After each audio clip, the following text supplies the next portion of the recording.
Hey guys, welcome to another episode of Amber Unfiltered. Today I wanted to talk to you about episode 4 of Paradise, but before I do that, don't forget to like, comment, and subscribe. Also, if you want to cash at me at AmberUnfilteredShow, that'd be greatly appreciated. So, we just started this new show called Paradise. It has Sterling K. Brown, who I'm like very impressed by. I think he can literally play anything or anyone. I think he's a great actor. I didn't realize like how much stuff he was really in and how wide of a range he had as an actor until this show. Actually, no, I'm lying. Until recently, within like the last couple of years, I was like, he's a very strong actor. I bet you if I go back to watch other stuff, I'd realize how much stuff he actually was in, and like his resume like just keeps growing and growing. But I basically want to give you the premise of the show. I'm just going to review this episode because it really resonated with me. The other episodes were good, but this one just really hit home for me, and I think I related to one of the supporting characters more than I did the main character, but I understand the main character's plight. So I'm going to give you the plot from IMDb's website. It's basically about a Secret Service agent investigates the murder of a former president in a seemingly peaceful community. The catch is that basically they were living like above the surface, like in our normal world that we live in now, and there was going to be like a huge like cataclysmic like explosion, so they made like this like bunker underground. It's like this curated community. Think like Stepford Wives, think like Fallout. It's kind of like that, and everything's so perfect and peachy keen, but then the president gets murdered down there, and then like all hell breaks loose. So it's kind of like a chink in the armor, and like there's corruption, there's sex, there's lies. Like, it's so good. Like, I was like, in the beginning, I was like, I'm not sure. It is missing a little bit of heart for me. I wish there was a little bit more character development because it kind of just jumps right into it. And I wish there was a little bit more fleshing out. But I think for what they have, they're doing a really great job. But this character right here, I was like, huh. Like, I feel like they stabbed me in the heart because I was like, why you do this to my mans? So I wanted to talk about it with you guys. If you haven't watched it, give it a chance. I think you might like it. It's a little bit different. Think like White House Down or Olympus Has Fallen with like Hunger Games or Fallout, you know, like that dystopian type of element, or even like The Giver or something like that. So let's get into it. So this episode is about Billy Pace. Billy Pace is Xavier Collins' like best friend, but he's also his coworker. So they're both Secret Service agents. So yeah, he's like his best friend, but he kind of is still aloof from him. Like, Xavier doesn't know everything there is to know about him, but he does have a genuine love for him, and he basically considers him a brother slash uncle for his kids, you know? So the episode opens, let me back up to this. Each episode is like a standalone that it shows the other characters, but it kind of like, it's like the Penguin where they focus on one key character that whole time and like their interactions with the other characters, but it kind of shows like from start to finish, like how they grew up to present day. So this is kind of Billy's character arc. I just want to preface with that. So the episode opens with a teenage Billy who's walking with his uncle in the wilderness. Their family dog is with them too, and they're searching basically for the perfect place to hunt. So they find a decent spot, and his uncle's like, you know, go ahead and take the shot because he sees a deer in like his scope or whatever. So why does the dog bark? And he scares their target off. And I think that deer was basically going to be dinner for them because they kind of live in the cut. Like, it's literally like the Badlands where they live at, or the wastelands. So his uncle literally just like smacks him in the face, and he's like, you're a fucking worthless idiot. Like, what type of nephew are you? And his uncle is like, you know, never hesitate. He always says that to him. He's just like, pull the shot, or, you know, do the shot. And I said, this seems to be like a running theme in Billy's life, like never hesitate. But then there's times where he does, and it kind of costs him later. So I feel like his uncle says never hesitate, especially when he's about to move in for the kill, whatever it might be in life. So then next we see Billy and his uncle, they're back in the house. They're basically living in the equivalent of a fucking shack. It's so run down. It's so fucking dilapidated. It doesn't even have proper ventilation, no windows. Like, it just looks gloom and doom in there. Like, there's fucking tarp covering, like, you know, kind of like a bay window or like a big window. There's tarp covering the spot where, you know, the glass for the window should be. It's just dark. It's just dingy. It's old. Like, it just has no heart or warmth or love in it. And you can tell it's kind of reflective of how his uncle is towards him, if you think about it. So Billy is fixing something to eat. I think there's like a stew or something on the stove, and he like ladles it into like a bowl or a plate, and he's about to give it to the dog, and the uncle's like, no. He's like, the dog can't have it, and when something's no good, it has to go. And I'm like, so would he have done this to his nephew? Because he basically considered him the same way. Like, he had the same train of thought. He basically viewed Billy as like a commodity. And I was like, I don't really like that. Or like, what's the word? Not a commodity, but like as a burden. That's the word I wanted to say. So his uncle puts a gun on the table and he's like, take the dog out back, take him to the pasture, like give him the old Yeller treatment. And I was like, I know you fucking lying. Cause I said, baby, I would not have been able to do it. I said, I love dogs way too much to even think about causing them harm, especially the dog I have now. Like, I'm so attached to my dog. It's not even funny. Like, obsessed. In my mind, he's my child. Like, we go together. But you can tell that Billy's like very connected to the dog, and that's like his only friend. Like, again, because I said they don't have any neighbors. They're like in the cut, like in a trailer park equivalent type thing. It's not, I don't think the house itself is a trailer park, but think trailer park, because that's what it gave. So he kind of hesitates on pulling that trigger, and his uncle kind of walks towards him like he's about to fuck his whole shit up, and he's like, never hesitate. So instead of shooting the dog, Billy shoots his uncle. And I was like, damn, that's cold. Like, but I was like, I don't know. I definitely wouldn't have shot my uncle, but I was like, I wouldn't have shot the dog either. So I was like, maybe I would have ran away with the dog, try to make a run for it, grab the keys or something, or pull a fast one. Or maybe like he could have shot him in the kneecap and then just like stolen the car and like some money. I don't effing know. I feel like it could have went so many different ways. So this lands him in juvie, basically him shooting his uncle, and Billy is just like completely unhinged. And I said, sidebar, I'd love to know what happened to his parents and why his abusive ass uncle was the only one to get custody of him. And I said, if I had to guess, Billy's parents are either deceased or they're in unfit like standing to raise a child. So immediately upon his arrival in juvie, another inmate approaches Billy about killing his uncle, and Billy just rocks his shit. He's just like, yeah, I'm with the shits, I'm with the smoke. So when he fights, he just has no limits. Like, he keeps punching and punching and punching and punching, no matter how much blood, no matter how hurt that person is. Like, he just goes and goes and goes. And I just wonder if all that abuse and all that pain that he dealt with, it just comes out when he's in combat. Like, he's relentless. Like, it's bad. And I feel like, this is like repressed trauma, and like he almost wishes that he had the guts to do this to his uncle, but instead he's like projecting it onto other people, complete strangers that he has no tie to. So, but I also feel like they kind of don't deserve it, because just because someone asks you a question don't mean you need to punch them 50 times in a row and make them bleed to death. Like, that's just me, but I don't know. So I said, it's a wonder how Billy can be soft with certain people in his life, but then, all his life, he's basically known how to be hard or rough around the edges. So 9 times out of 10, Billy is in survival mode and doesn't know how to operate in any other space except for that one. And I kind of resonate with him on that. So next we see Billy as an adult, and he's being released from prison. So he's greeted by this mysterious man who's standing next to this black Jeep, and he's basically given a second chance with this covert organization who trains men to kill for a living, basically like a hired assassin.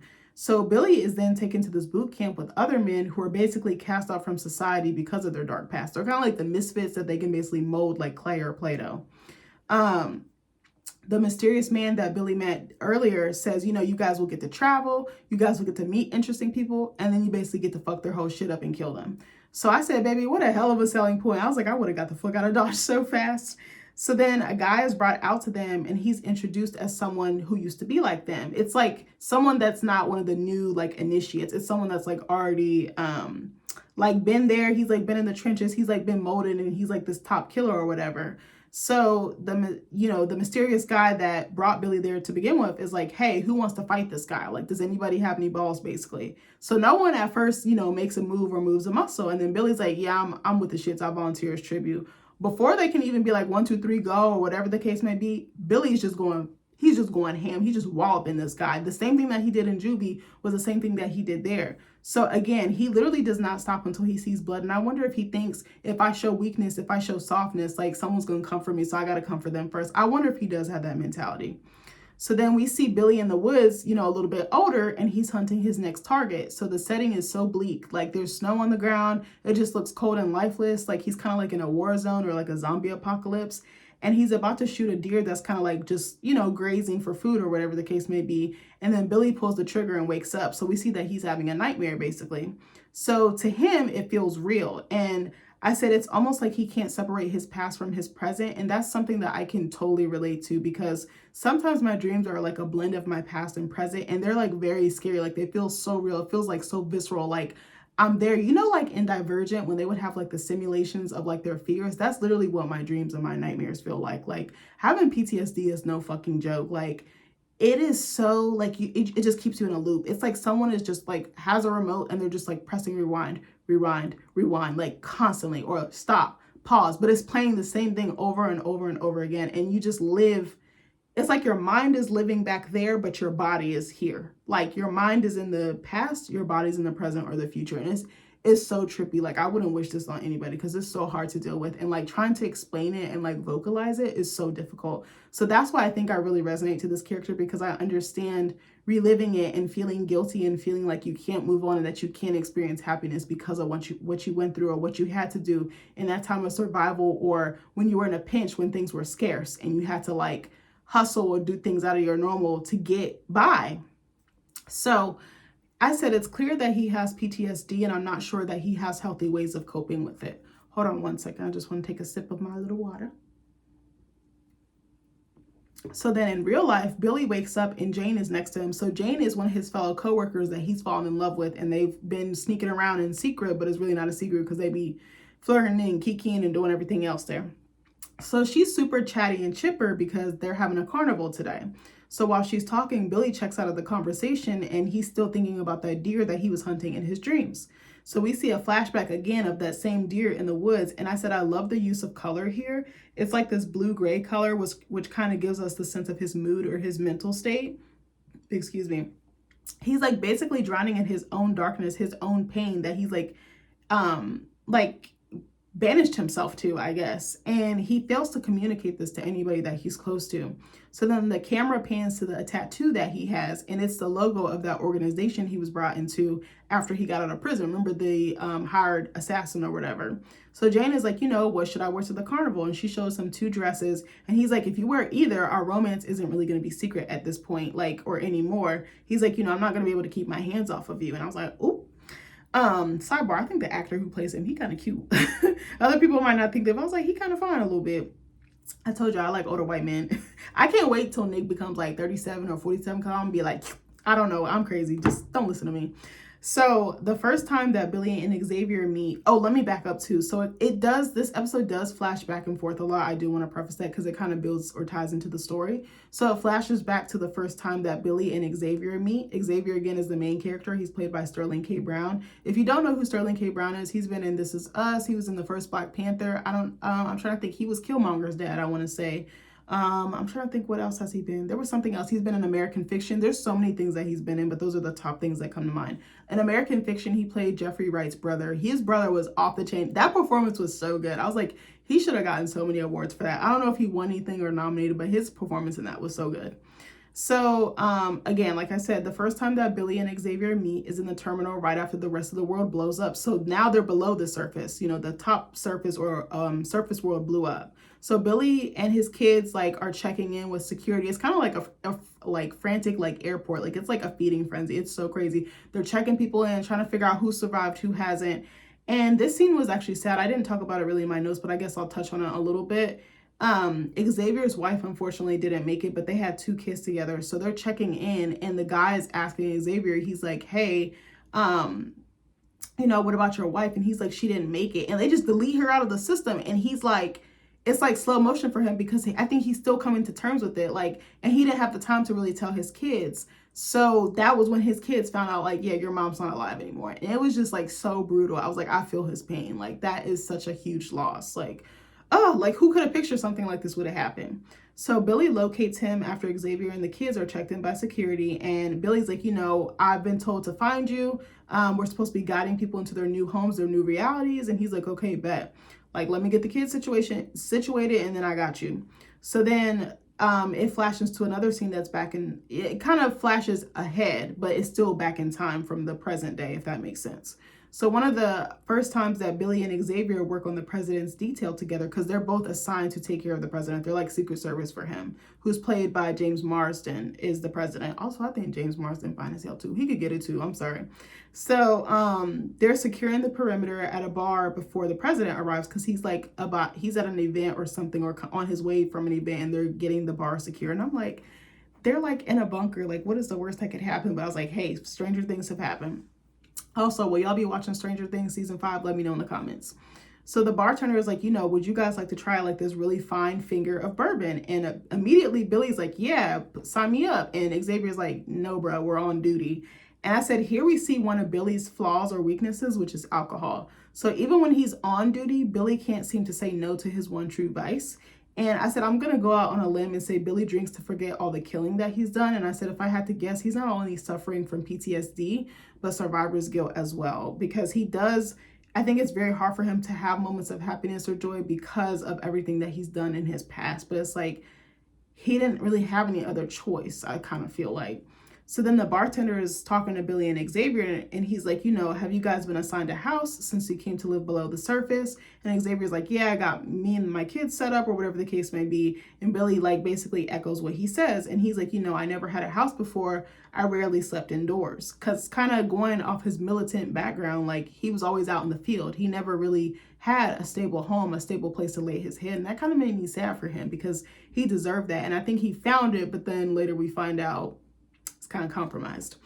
So again, this little episode review is filled with spoilers. I probably should have prefaced this with saying, don't watch this anymore. Come back to it, pause it and come back to it if you plan on watching this show, because I give all the tea in this review.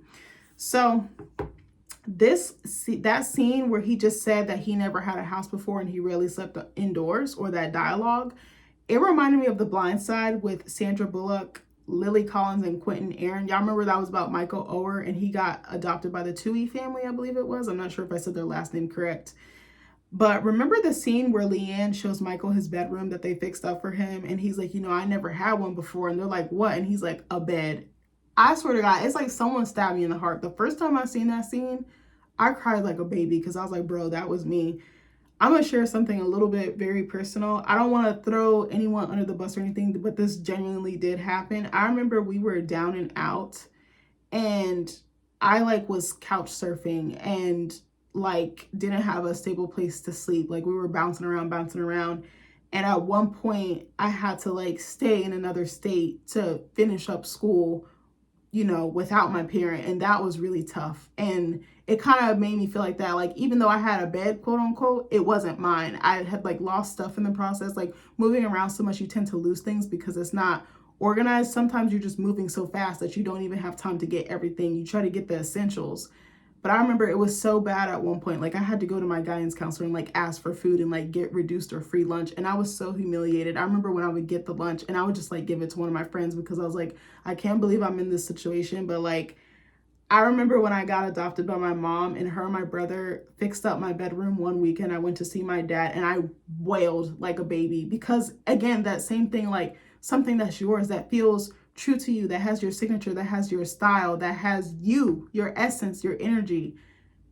I cried. I remember it was just little things. I remember they had these little decals or stickers on the wall of little roses and birds.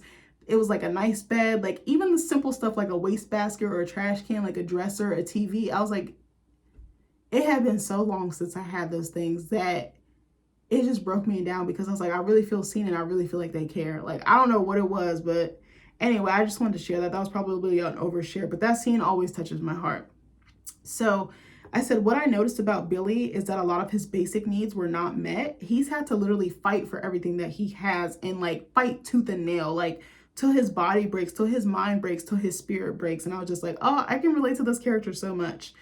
And this made me think of Maslow's hierarchy of needs, or Maslow's hierarchy of needs. I'm not sure if I said his last name correctly, but at the, what was I going to say? So there's 5 layers to that. The pyramid that has this on there.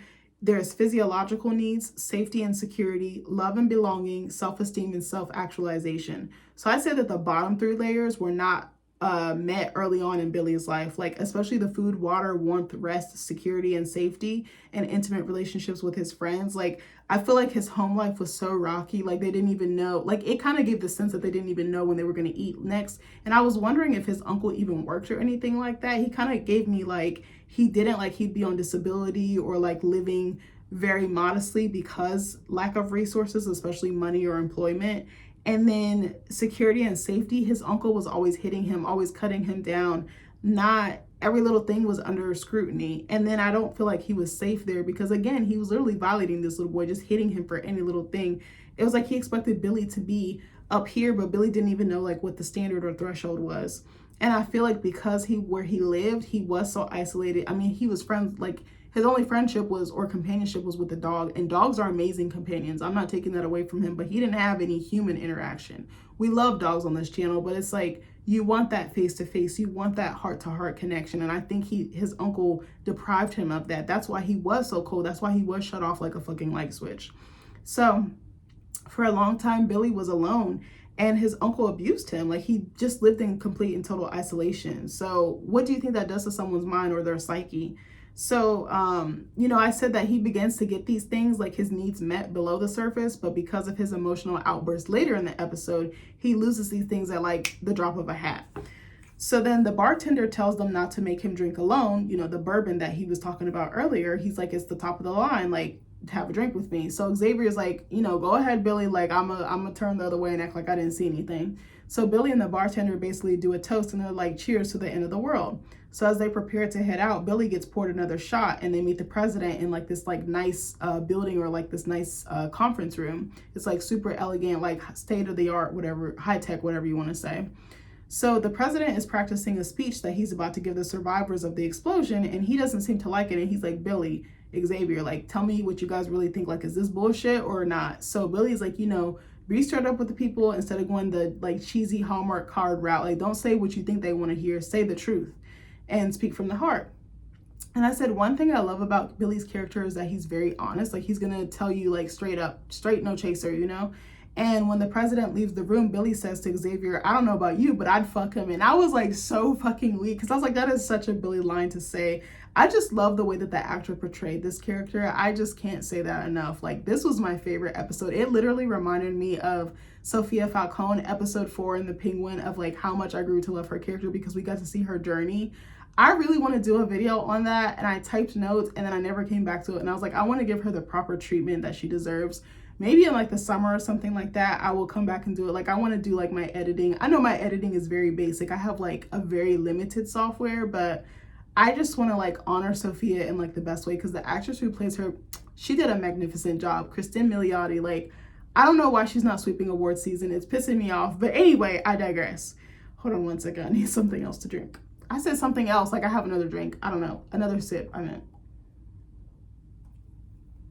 So then it flashes back to the present, where we see Xavier sneaking back into work. Now, Xavier is on paid leave or whatever the case may be. Like, he's been told, like, take a couple weeks off, come back, regroup. So he's there to retrieve Billy's file, because he's kind of suspicious of Billy, because a therapist that works in the bunker or the underground or the below, or yeah, the below, is that the below? I can't think of the damn word. Y'all know what I meant. She's told him that the president's like, hey, if something happens to me, look into Billy. But I was like, Billy's a scapegoat. I don't care what nobody say. I don't think he did it. So, excuse me. So a lot of information in Billy's file is actually redacted. Like, it's like completely blacked out. So Xavier's getting like little snapshots, but he doesn't know what the hidden stuff means or how bad it really is. And I said, this is very symbolic to me, just about how airtight or like dark Billy's past is. Even those closest to him still don't know him fully. And I was like, I think that trauma in his past really were going to make it hard for him to let people in like that. He's kind of like a glacier. Like, it takes a long time for him to melt, quote unquote. So Jane comes in the room, which is the girl that he's been dealing with, that's also a Secret Service agent on their team. So Xavier, Jane, and Billy all work together. And I said, this almost seemed like perfect timing, because it's like, what the fuck is she doing there? So Xavier's like, you know, have you noticed that Billy's been acting different? And she's like, no, other than the fact that he's been distracted lately. And she's like, you know, he's a complicated man. And I said, Billy truly is, though. I said, I wonder how complex his state of mind is, because it seems like he experiences joy and grief kind of at the same time, like concurrently or simultaneously. And I said, so I wonder if Billy can ever truly be happy because of how violent or senseless he's had to be in the past. Like, his past is essentially holding him back in the future. And I know what that's like. Like, oh my gosh. Like, I told you guys before, like, I have PTSD myself, and like, sometimes I feel like I'm backward than forward. Like, I'll do fine, and then I feel like I go like 8 steps back, and then I do 3 steps forward, then I do 1 step back. Like, it's just so exhausting. You know, like a board game, like the moves like Monopoly or like Sorry or something like that. Like, that's what it literally feels like living with PTSD. It's very hard to cope and manage. And I was about to say something else. I don't know where I was going with that, but anyway. So We then see a flashback of Billy and Xavier at the bar, and the bartender that they met a month ago, remember the first month that they got down there in the bunker, he gives them a new cocktail to try, and his wife comes from the back and she's like, be careful guys, because those things will put you under the table. And I said, I think this is great foreshadowing here, because that's exactly what Billy does to her later, and you're going to find out why. So then Xavier comments on how it's been 2 months since they've, been living below the surface and have had to adapt to this new world. And he's like, it's the normal stuff that makes me the saddest, like, a bartender kissing his wife or having a drink at the bar with a friend. And Xavier says, for a second, I forgot what I lost, which was his wife. And just his normal life, the life that he had above ground. And Billy says, you called me a friend. And Xavier's like, fuck you, bro. Like, they just have like such a funny dynamic. Like, they be cussing each other out, but they really would be there when the push came to shove, or push comes to shove. And I said, and there the bromance began. So Billy says their old world started kicking the shit out of him at a pretty young age, and he started kicking the shit out of it right back. So he's like, there's things I've seen and done that I'm not proud of, and you might not be sitting with me if you knew the absolute truth or the entire truth. So Billy's like, everything down here that's good and normal basically makes me feel the same way. And he's like, I never had any of that in the old world. And he's like, that old world kicked me in the ass before I learned the alphabet. And I was like, again, that tells me right there that he's probably been experiencing trauma from a very young age. And that could explain the rage that he feels and repeatedly acts on in high stakes situations for him, or times when he feels stressed or aggravated or things like that, in his younger years especially. So he's like, I never had a drink with a friend at the bar, and I couldn't find a single friend basically when I lived in the surface world. So Xavier to me is like the brother that he never had. Also, did he ever have siblings? Billy, I guess he's an only child. I don't know. So Xavier invites him over to meet the kids, and I said, here their bond is basically cemented in stone. So Billy's like, what should I wear? And in the next scene, we see that he's dressed up like to the nines, like he's going on a first date or like a job interview almost. And I said, it's pretty cute because you can tell that he cares about making a good impression on Xavier's kids. So his hair is even parted down the middle. It's like slicked down. He's got like a nice blazer on. He's got nice jeans. He even brings over a bottle of Pinot, and he's like, I brought it over because the name just sounded funny. Like, I think he was trying to get a reaction out of the kids. And I said, what else I really love about his character is his heart. He has one deep down underneath, even though he doesn't show it all the time. And I was like, baby, that's me. I feel attacked, but that's me. So Billy introduces himself to the kids as their dad's new best friend. And he's like, I didn't expect the kids to be this little or so small. And he like gets down on his knees to their level. And he's like, you guys can call me Uncle Billy if you want. And the kids basically take an instant liking to him. So I said, what I also realized about Billy is that he doesn't ever let anyone get too close to him. That is until he meets Xavier and the kids. And I think the lack of closeness or intimacy is a trauma response, especially for people with PTSD. Hello, me. We think like what happened in our past will like regurgitate or happen in our present. We don't really like for history to repeat itself. So we think that if we keep a safe distance, we won't get hurt. And I definitely feel like hypervigilance is a result of fear, and it's 100% exhausting because it's like a full-time job. And I also wanted to look up some symptoms of PTSD just so you guys were aware. Hold on one second. Because this shit is not for the weak. It's not just for soldiers either. That's a total myth. Hold on one second. Okay, I'm looking at the Mayo Clinic. Is it Mayo Clinic? I think it is Mayo Clinic, my bad. Okay, yes, this is what I want to talk about. This might be a little bit long. Hold on one second. So the top like little section is broken out in sections.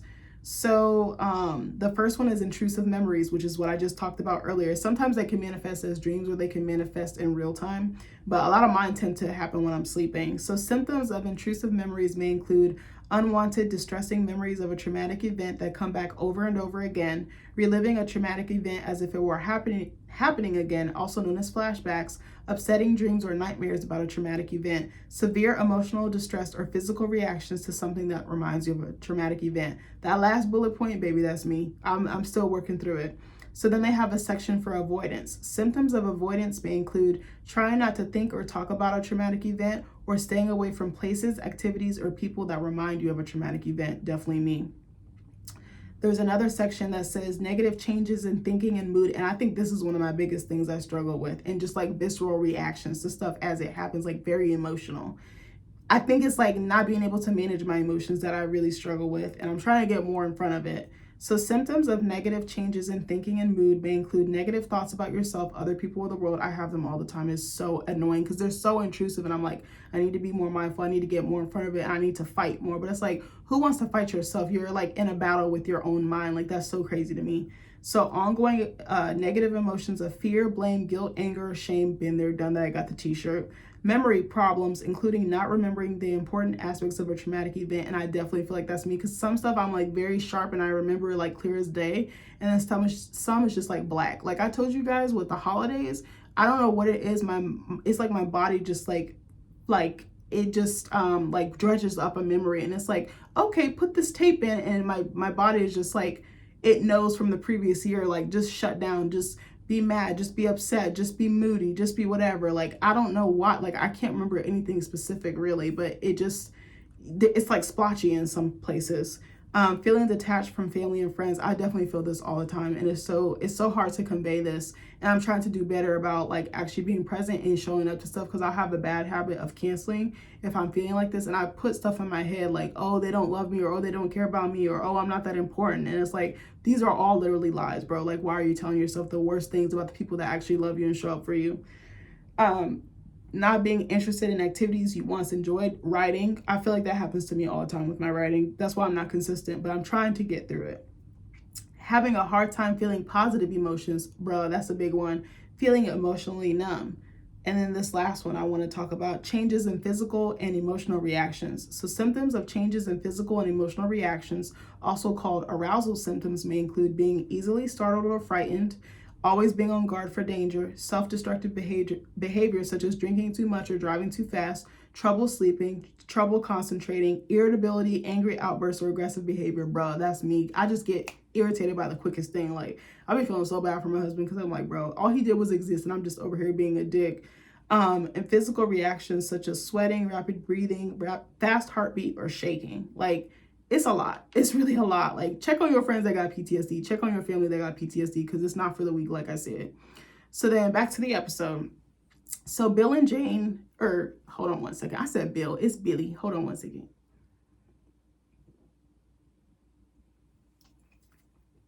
Ooh, sorry, my throat's kind of dry.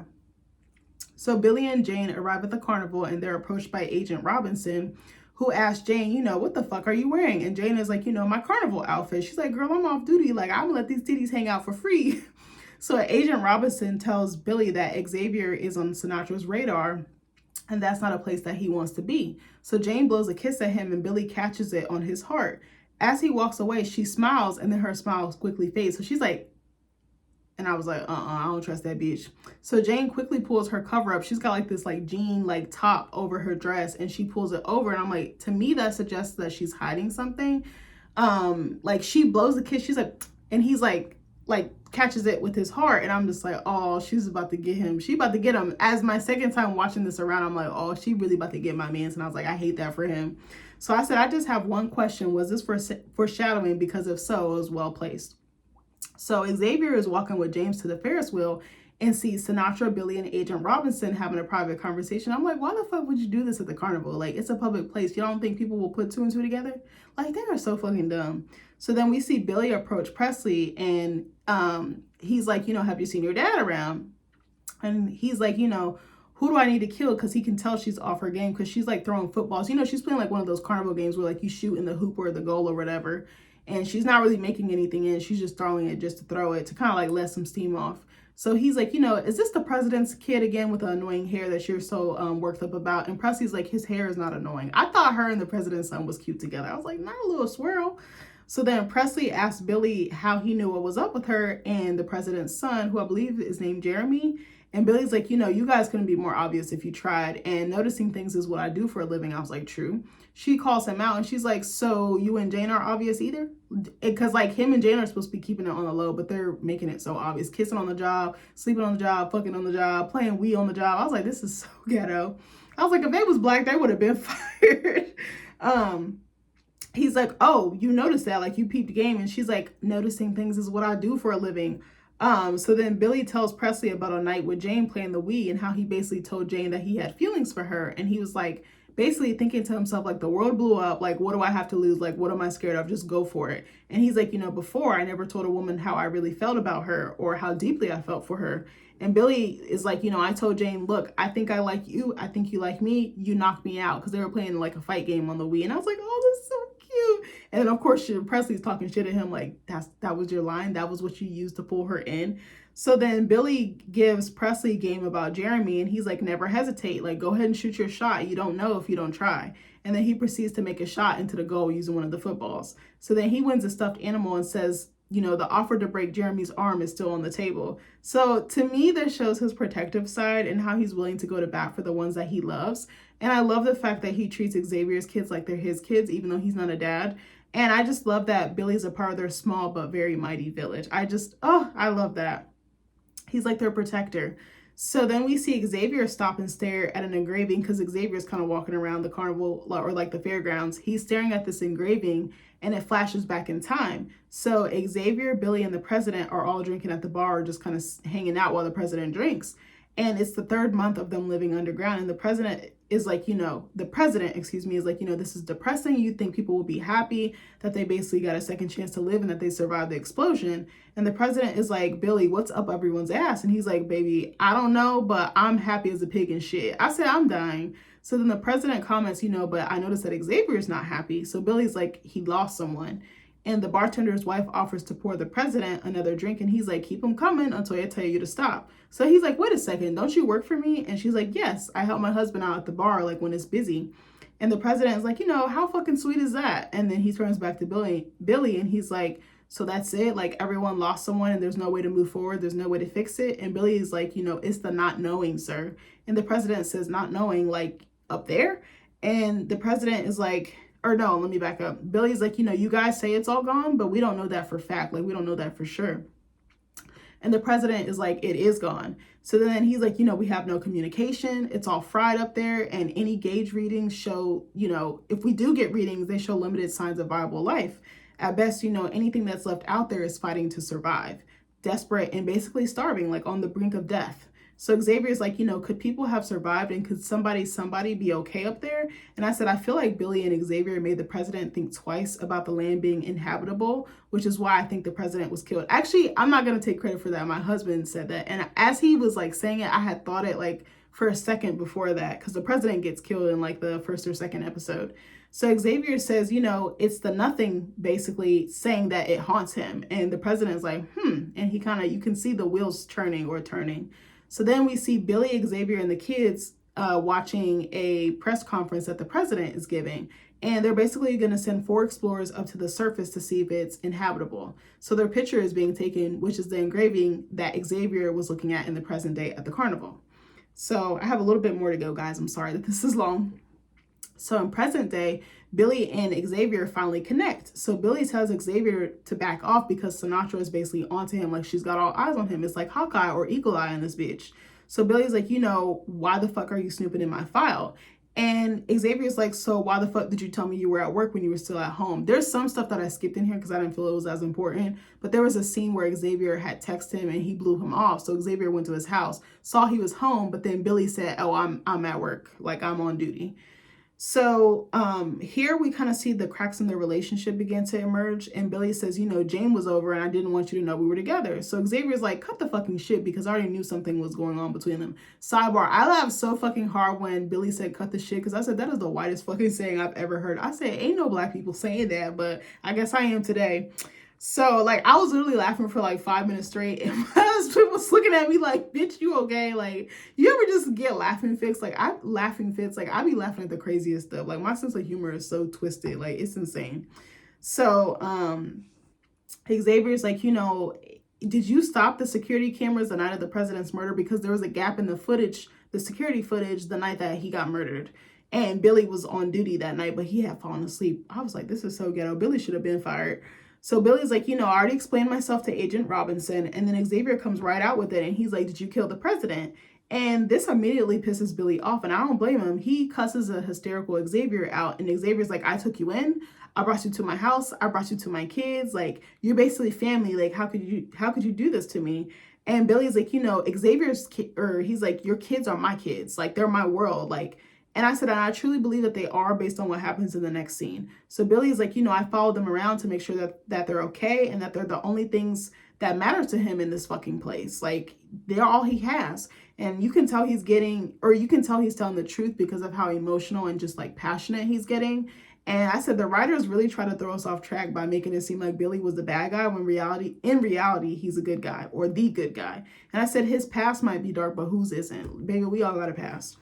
So then we see Billy at the bar, which is completely empty, and the bartender pours him a shot, and Billy remarks that it must be hard for him seeing all these families act all happy and peachy keen when he lost his wife, because he did lose his wife. His wife was actually one of the 4 explorers that went up on the surface to see if it was inhabitable. She was an atmospheric scientist, so that would be why she went up there.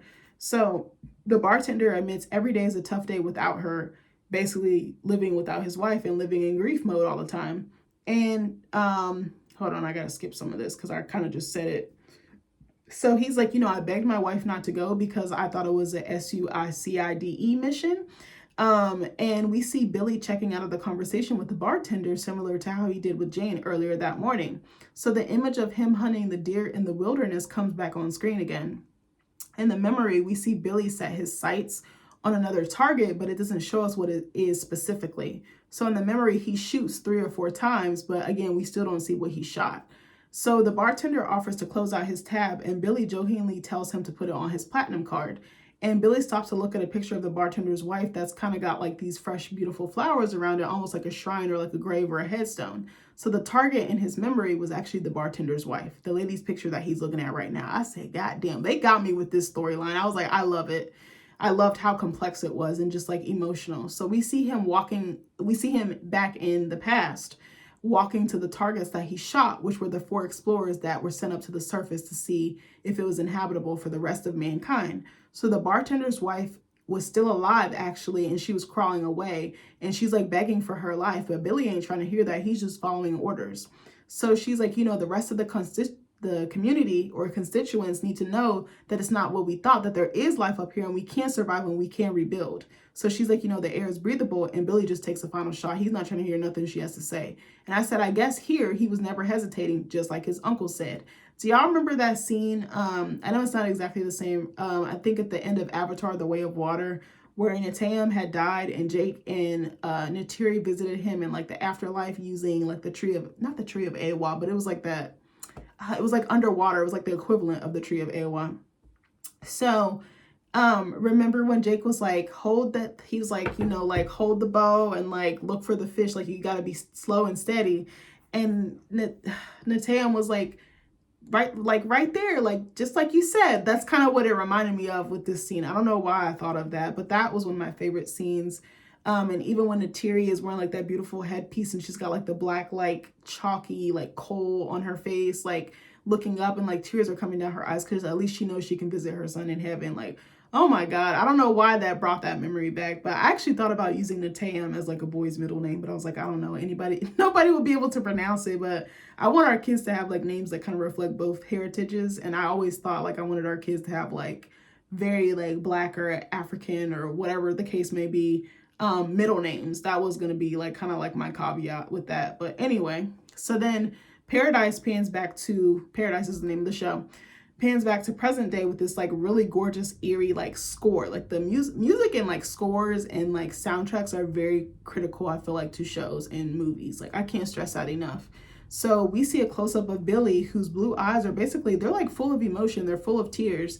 And his eyes are kind of like the ocean after a natural disaster in my book. They're like very dark, very stormy, very like vulnerable, very apologetic or remorseful.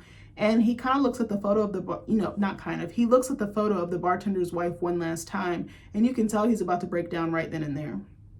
So then he goes to see Sinatra unannounced, and Billy's like, you made me kill innocent people. You made me keep people scared down here and like hide the truth, basically. And Sinatra is like, even if the surface world is livable, it's most definitely inhospitable or unhospitable because there's not enough resources, which makes it basically like a third world country or planet. And she's like, the best place that they can be is basically right here where we are right now. She's like, that's worth protecting. These people are worth protecting. So Billy's like, you didn't do shit. You sent me to basically be your messenger boy, and you're basically a fucking monster. And Sinatra's like, I'm not a monster. I'm a mom and a wife. And to me, she feels justified in her behavior, almost like Thanos wiping out half the planet. Like she's gonna stick to her belief. She doesn't give a fuck what anybody says, and she's gonna cover her tracks no matter what she has to do. She doesn't care how dirty she has to play. And I just love how diabolical she's played, and like how she really sticks to her principles, even though her principles are skewed or misguided. So I said two things can be true at the same time, and I definitely feel like she's a monster, but she does have that loving side when it comes to protecting her family. And she truly believes that she's saving people when in reality she's hurting them by hiding the truth from them. So Billy's like, leave Xavier alone, or you're gonna have a problem on your hands, or you're gonna have to deal with me. You're gonna have to see me. And Sinatra is like, so you're giving me orders now? And she's sitting down while she says this, and he's like, yeah, that's fucking right. So she fucking spins around in her like chair. And I said, baby, that chair spin was so fucking diabolical. So then she gets up and she's like right here in his face. And she's like, that's odd, because the last time I fucking checked, giving orders was my job, not yours. And she's like, do you know what your job is, William Pace? I said, nah, she called this man by his government name. Nobody calls him William. Nobody puts baby in the corner. So Sinatra's she calls him basically everything but a child of God. She's like, you're a juvenile fucking delinquent, you're a convicted murderer, and you're a highly paid mercenary. I said, not you reading my man's for filth. And I said, I absolutely hate how she threw his past back in his face, because he's not any of those things anymore. And she's like, you're a killer. That's all the fuck you are. And that's all you're going to ever be. That's all you have to offer to the world up there and the world that you have, or the world down here. And she's like, that's it. That's why you were spared. She's like, you were one of 25,000 people lucky enough to be spared and then protected by me. And I said, Sinatra used this man big time. And I said, imagine finding out you were spared from death because you know how to hunt or kill. I would have been so hot. So I said, this tells me that she views Billy as disposable, or at the very least replaceable. And she's like, you're going to shut the fuck up and you're going to apologize for marching in here without a goddamn appointment. And then she's like, and then you're going to wait for the next time I call you when I need somebody to be dead. And she's like, I'm going to take away everything that you think that you earned down here. I'm going to take all that shit away, starting with your little girlfriend. I said, oh. So he says, I don't know what the fuck you did to the president. Just leave my family alone. Just leave Xavier and the kids out of this. Like, just see me. You don't need to see them. He's like, that's my family. And then he knocks shit off her desk. And he's like, again, don't fuck with them or you got to come see me. So she's like, do you think you're the only person who knows how to shoot a gun? And she's like, do you think you're the only killer I brought down here just in case? And I said, oop. As soon as I seen this scene, I already knew what was coming next, and I called it, and I was right. So he's like, are you gonna send somebody to come see me? And he's like, you better make sure it's the biggest motherfucker you got. And then he storms the fuck out. I said, he has death wish. Okay, I have my last bullet point. It's a little bit long, but it's almost over, guys. I love this episode. I'm sorry, as you can probably tell. So then in the final scene, we see James, which is Xavier's son. So his kids' names are James and Presley. I forgot to say this earlier. He has a son and a daughter. So we see James shooting hoops at the basketball court, kind of still on the carnival grounds or whatever. And Presley and Xavier are sitting on the bench watching and talking. And they're kind of talking about the new love lives, or the new romantic interest or love interest that they have. Because she likes the president's son and he likes a therapist that's down there. So Billy joins them and he brings sparklers for the kids, and Billy offers one to Xavier, who declines. So the kids are kind of playing off on the basketball court, and him and Xavier are kind of sitting near their bench. And Billy's like, go ahead and take one so we can talk while the kids are not looking or they're not paying attention. So Billy's like, you have to fucking believe me. I didn't kill the president. And Xavier's like, I actually believe that you didn't. And Billy's like, there's some things you should know about me, about the things that I've done that I think might have to do with our guy, also known as the president. So Xavier's like, well, what? And Billy's like, just fucking hear me out, bro. And I said, this scene felt like Billy wanted to come clean and exercise his personal demons, the things that were haunting him, or chasing him, or at least the very least coming to terms with them. And he tells X, watch your back, especially when it comes to Sinatra, because she's not who you think she is, and she's low-key evil. You need to be like this at all times. Keep your head in a swivel. And he's like, I've done some very unthinkable or heinous shit for her. And James's sparkler goes out, Xavier's son. And I said, this is very symbolic as to Billy's fate, especially the placement of it. I love little Easter eggs like that. And just the writing was so clever in this episode. I just absolutely loved it again. So Billy's like, I'll tell you everything you want to know tomorrow. I just want to be Uncle Billy one last time to the kids. And I said, those kids were his everything, literally the loves of his life outside of Jane. And I said, as I watched this a second time, I got sad because I realized that Billy never got to have any kids. He never got to get married, or he never really fully healed from his trauma. Like, I think in some ways being in the bunker helped him, but not all the way. Like, it was still haunting him, like, big time. So I said in some ways, Xavier, Jane, and the kids were his happy ending, but it was super short-lived. So then Xavier and Billy go back to join the kids on the basketball court, and Presley thanks him for the advice that he gave her about shooting her shot with the president's son. And she's like, I shot my shot. And Billy's like, I knew you would, shooter. And they kind of like dap each other up or do like this secret handshake. And I want to do a little quick sidebar. The little girl who plays Presley is so fucking pretty. I just love her character design, like her wardrobe, her hair, just like the way that she acts, and like how she kind of is very protective and like the mama hen of the house. I just love that. And she keeps stuff on track. So I feel like grief has definitely forced her to act or think older than she actually is. And again, like I said, she kind of keeps the tight ship running at home. She kind of keeps everything afloat.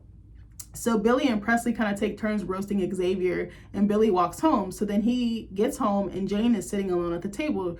And I feel like this is almost foreshadowing too with the lighting, how it kind of like, it was dark in the house and then it was just kind of like her lit, but you couldn't really see her. Like, it kind of was foreshadowing like her sinister side or her sinister agenda or intentions, I feel like.